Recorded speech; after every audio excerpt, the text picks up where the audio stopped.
그날 밤 저는 집에 들어가지 않았습니다. 그리고 그 사람 사무실로 올라갔습니다. 52년 동안 지켜온 선이 있었어요. 한 번도 흔들린 적 없다고 저 스스로 믿어왔던 그 선을 그 남자 앞에서 제가 먼저 발로 밟고 넘어갔습니다. 거래처 대표였어요. 3년 동안 계약서만 주고받던 사이. 그 사람 아내는 2년 전 세상을 떠났고 제 남편은 5년 전에 저를 두고 다른 여자한테 갔습니다. 우리는 둘 다 알고 있었어요. 이게 위험하다는 걸. 그런데도 저는 그날 밤 그 사람의 사무실 불을 끄지 않았습니다. 왜 그랬을까요? 지금도 그 물음이 새벽마다 저를 흔들어 깨워요. 처음 그 사람을 만난 건 3년 전 봄이었습니다. 우리 회사가 납품하는 업체의 대표로 그는 회의실 상석에 앉아 있었어요. 서류를 검토하는 손이 크고 조용했고 말은 적었지만 한 번 입을 열면 회의실 공기가 달라졌습니다. 저는 그런 사람 많이 봤습니다. 특별하지 않았어요. 그런데 회의가 끝나고 엘리베이터를 기다리는 복도에서 그 사람이 저한테 물었어요. 식사하셨어요? 5글자였습니다. 그냥 인사치레였겠지요. 근데 저는 그 5글자가 목에 걸렸어요. 침을 삼키는데 그 소리가 복도에 울릴 것 같았습니다. 남편이 떠난 이후로 누가 저한테 밥 먹었냐고 물어본 게 그게 처음이었거든요. 그 뒤로 우리는 분기마다 한 번씩 만났습니다. 계약 갱신 때, 서류 검토 때, 아주 가끔 저녁 식사 자리가 생길 때, 그 사람은 언제나 적당한 거리를 유지했어요. 선을 아는 사람이었습니다. 그 선이 오히려 저를 더 불안하게 만들었다는 걸 저는 한참 뒤에야 알았습니다. 그날은 계약 갱신이 있던 날이었어요. 비가 왔습니다. 오후 내내 창문을 두드리던 빗소리가 저녁이 되자 조용해졌어요. 젖은 아스팔트 냄새가 건물 안까지 들어왔고 사무실 형광등이 유난히 하얗게 느껴졌습니다. 계약서에 도장을 찍고 서류를 정리하고 저는 가방을 들었어요. 근데 일어서지 않았습니다. 그 사람도 일어서지 않았어요. 우리는 아무 말도 하지 않았습니다. 테이블 위에 놓인 식은 커피잔, 형광등이 내는 미세한 울림소리, 그리고 빗물이 유리창을 타고 흘러내리는 것만 보였어요. 그 사람이 저를 봤습니다. 제가 시선을 피하지 않았어요. 그게 시작이었습니다. 지금 이 이야기 여기서 멈추면 절대 안 돼요. 지금부터가 진짜입니다. 그 사람이 먼저 말했어요. 오늘 저녁 시간 있으세요? 짧은 문장이었지만 그 안에 얼마나 많은 것이 들어있는지 우리 둘 다 알고 있었습니다. 저는 핸드폰을 꺼냈어요. 들었다 내려놓기를 3번 화면이 꺼질 때까지 손 안에서 쥐고 있다가 가방을 내려놓았습니다. 있어요. 딱 2글자였어요. 그 2글자를 입 밖으로 내는데 52년이 걸렸습니다. 우리는 사무실 근처 작은 일본 식당에 들어갔어요. 나무 소재 칸막이가 있는 자리였고 주방에서 국물 끓는 냄새가 났습니다. 자리가 좁아서 무릎이 테이블 아래에서 거의 닿을 것 같았어요. 저는 등을 곧게 펴고 메뉴판을 필요 이상으로 오래 들여다봤습니다. 그 사람이 말했어요. 사모님 이야기 들어도 될까요? 사모님. 그 호칭이 귀에 들어오는 순간 저는 식탁 아래 손을 꽉 쥐었어요. 오래된 이혼녀한테 사모님이라는 말이 이렇게 낯설게 들릴 수 있다는 걸 그때 처음 알았습니다. 들을 게 없어요. 그냥 평범한 사람입니다. 그 사람이 잠깐 저를 봤어요. 평범한 사람이 그 눈빛을 가지진 않아요. 저는 아무 말도 못했습니다. 목이 잠긴 게 아니라 너무 많은 말이 한꺼번에 올라와서 어떤 것도 나오지 않는 그런 상태였어요. 국물 냄새, 나무 칸막이 너머로 들리는 다른 손님들의 웃음소리, 형광등보다 조금 더 따뜻한 조명 다 느껴졌는데 목소리만 나오지 않았습니다. 식사가 끝나고 우리는 빗물이 마른 거리를 걸었어요. 아스팔트에서 열기가 올라오고 있었습니다. 저녁인데도 발바닥까지 그 온기가 올라오는 게 느껴졌어요. 가로등이 젖은 보도블록 위에 반사되고 있었고 그 사람은 제 왼쪽에서 반걸음 뒤에 걸었습니다. 딱 그만큼 거리를 유지하는 사람이었어요. 저는 왜인지 그게 화가 났습니다. 반걸음 뒤, 항상 반걸음 뒤. 그게 배려인지 조심인지 아니면 저를 대하는 예의인지 알 수 없어서 자꾸 뒤를 돌아보고 싶었지만 돌아보지 않았어요. 그 사람이 먼저 말했습니다. 많이 힘드셨겠다. 혼자서. 저는 걸음을 멈췄어요. 그 한 문장이 5년치 위로보다 무거웠습니다. 눈물이 나오려고 하는데 나는 그걸 삼켜서 위장까지 내려보냈어요. 명치 아래 어딘가에 걸린 것 같았습니다. 그래도 울지 않았어요. 길에서는 절대 울지 않는다고 이혼하던 날 저 스스로와 했던 약속이 있었으니까요. 차 한 잔만요. 그 사람이 말했을 때 저는 망설이지 않았어요. 그게 더 무서웠습니다. 그 사람의 사무실은 8층이었습니다. 엘리베이터 문이 열리는 순간 퇴근하고 아무도 없는 층의 공기가 흘러나왔어요. 종이 냄새, 나무 책상 냄새, 그리고 낮 동안 창문을 닫아놨던 공기의 묵은 온기 낯선데 이상하게 낯설지 않은 냄새였습니다. 소파에 앉았어요. 둘이서 한 소파에 팔걸이 하나를 사이에 두고 그 사람이 차를 가져왔습니다. 따뜻한 보리차였어요. 잔을 받아드는데 그 사람 손가락이 제 손등에 스쳤습니다. 일부러 그런 건지 아닌지 모를 만큼 아주 가볍게. 그런데 그 느낌이 손등에서 팔을 타고 올라와서 어깨까지 갔어요. 저는 차를 마셨습니다. 조용하게. 보리차의 구수한 냄새가 입안에 퍼지는 동안 시계 소리가 들렸어요. 사무실 한쪽 벽에 걸린 시계. 초침 소리가 이렇게 크다는 걸 그날 처음 알았습니다. 그 사람이 물었어요. 다시 누군가를 좋아할 수 있을 것 같아요? 저는 잔을 내려놓지 않았습니다. 양손으로 잔을 감싸 쥔 채 잔의 온도가 손바닥 안에서 식어가는 걸 느끼면서 천장을 봤어요. 무서워요.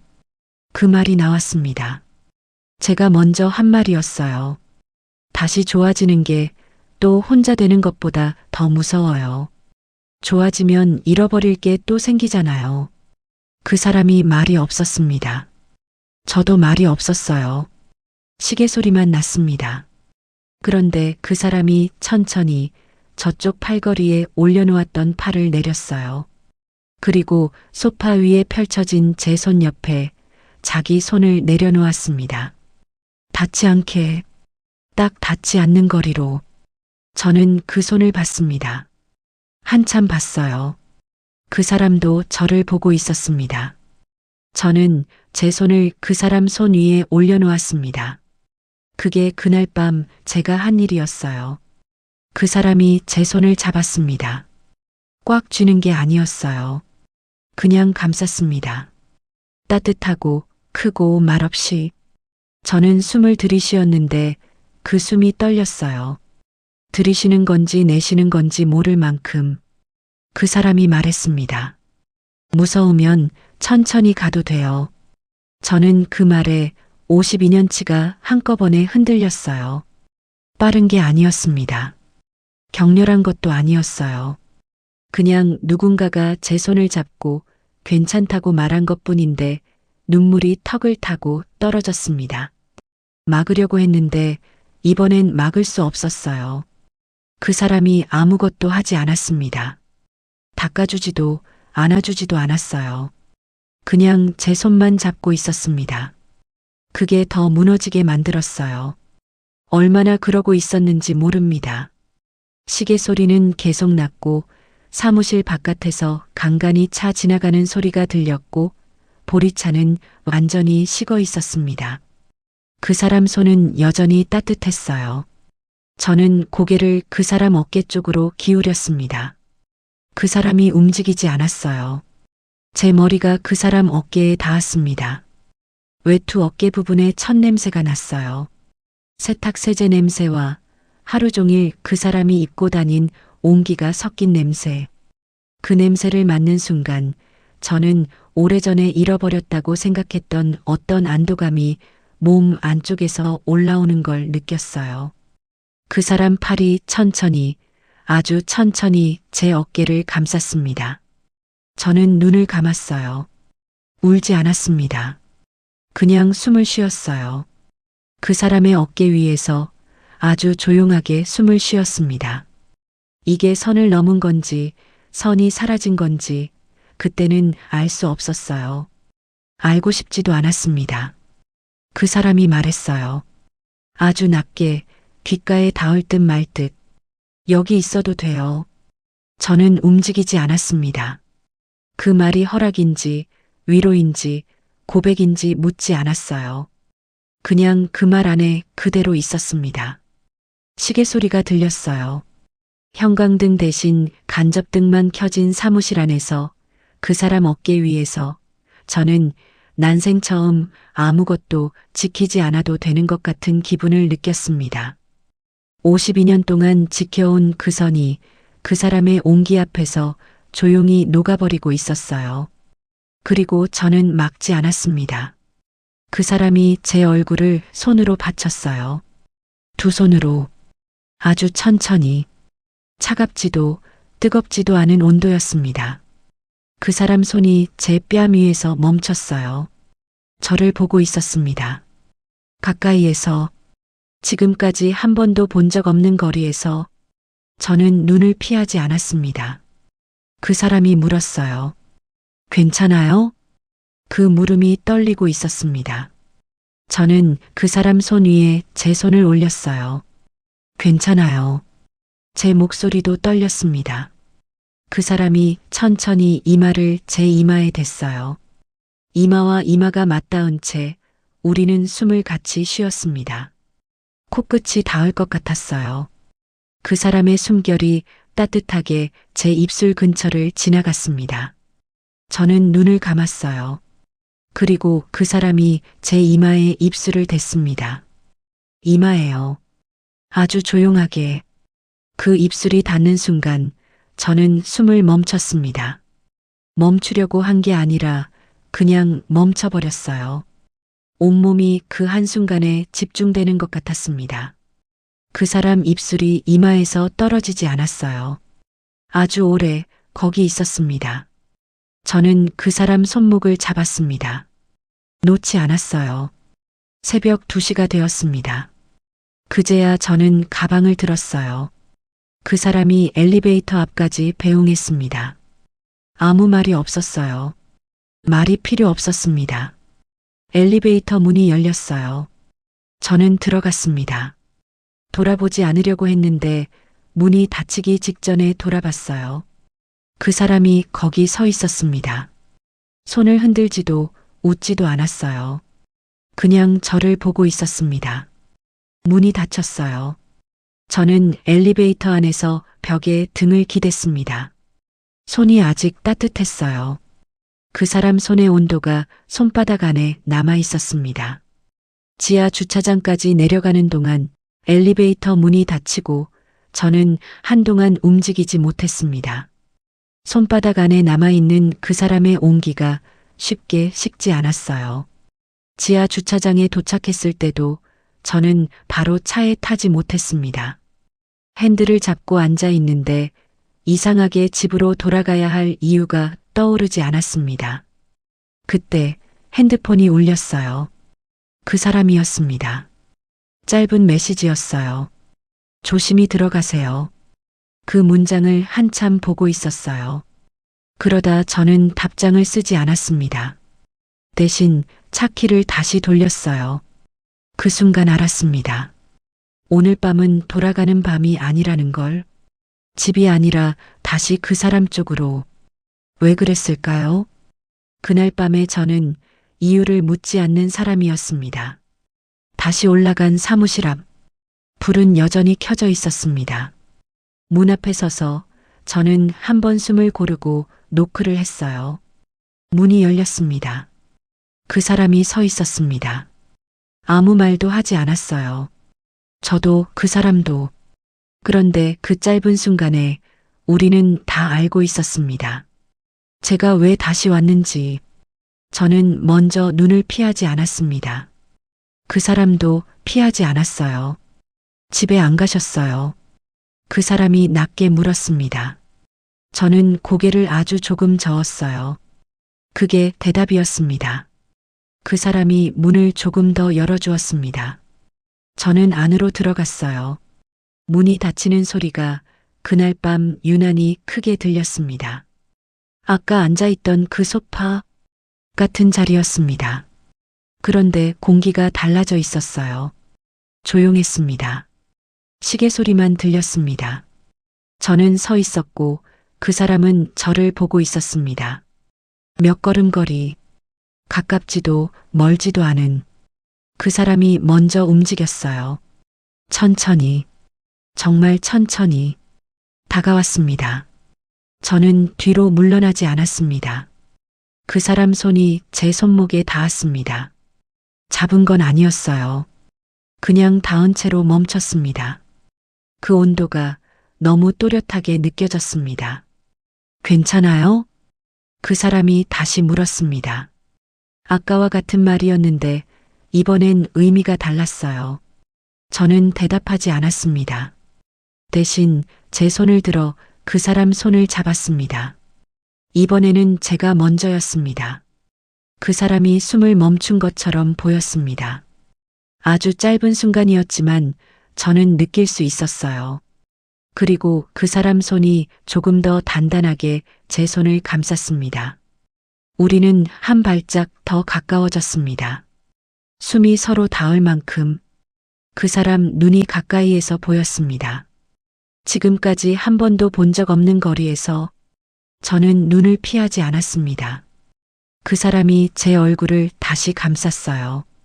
두 손으로 조심스럽게. 이번엔 멈추지 않았습니다. 이마가 닿고 코끝이 스치고 숨이 섞였습니다. 그 짧은 거리 안에서 저는 더 이상 물러날 수 없다는 걸 알았습니다. 아니, 물러나고 싶지 않았습니다.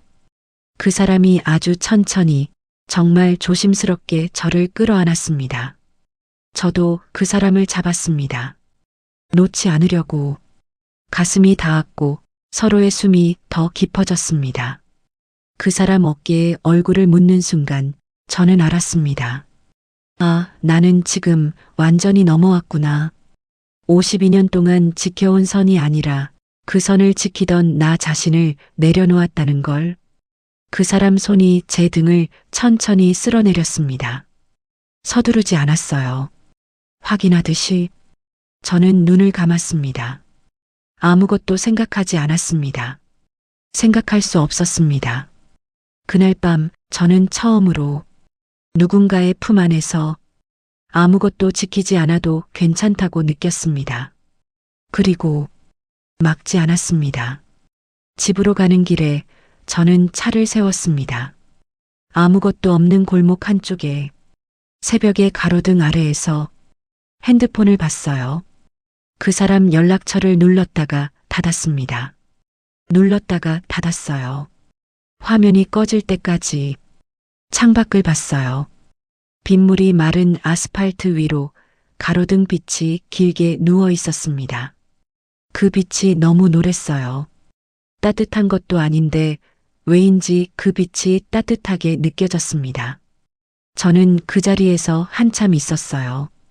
52년 동안 지켜온 선 위에 서 있던 저는 이미 없었습니다.